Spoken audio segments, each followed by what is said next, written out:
It's April 1922, deep in the Bavarian countryside.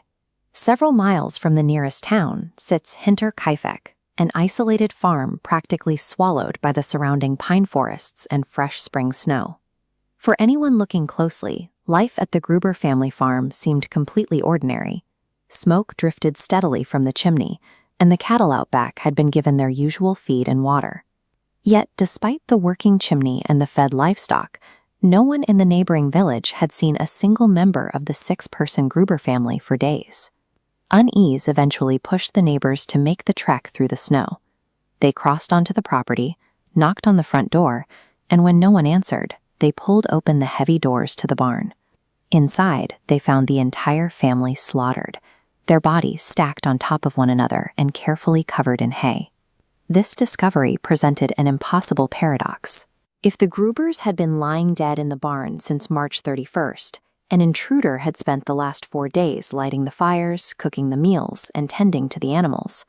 To understand how this happened, we have to look at the exact layout of Hinterkaifeck. The property was divided into 3 distinct spaces: the perimeter woods, the barn, and the main living quarters. The first area, the perimeter, is what made the farm so vulnerable. Dense trees wrapped entirely around the property, cutting the family off from any chance of a quick rescue. Days before the murders, Andreas Gruber noticed something strange in the snow out here: footprints. He followed them from the edge of the dark woods straight to the walls of the house, but there were no tracks leading back out. Over the next few days, the family started hearing heavy footsteps pacing back and forth across the roof at night. Then, a spare key to the house vanished without explanation. These perimeter clues suggest the killer had breached the property line long before the night of the murder, waiting silently within the home's own walls for the perfect moment to strike. The second critical area is the barn. Though attached to the main structure, it was a cavernous space enclosed by thick wooden walls and heavy beams. On the night of March 31st, the intruder used this space to their advantage. They likely made a noise to draw the family out. One by one, 4 members of the household walked from the brightly lit house into the pitch-black barn. Because of the thick timber and the physical distance from the bedrooms, no one still inside the house could hear the struggle. The killer waited in the dark, ambushing each person in complete silence.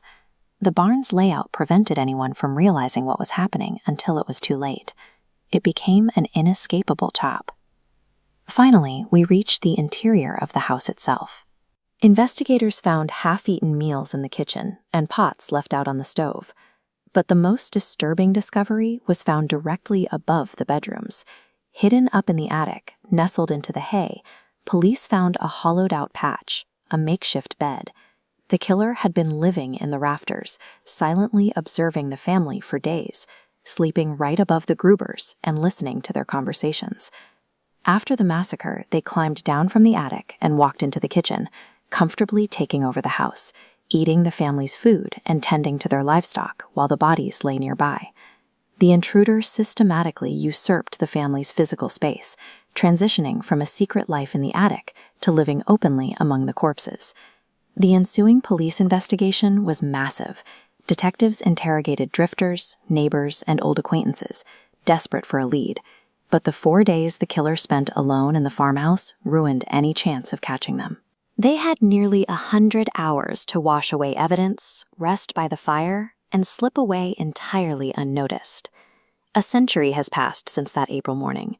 Despite endless theories and modern reviews of the case files, investigators have never found a single piece of hard evidence pointing to a true identity. The story of Hinterkaifeck endures because it strips away the comfort of a locked door.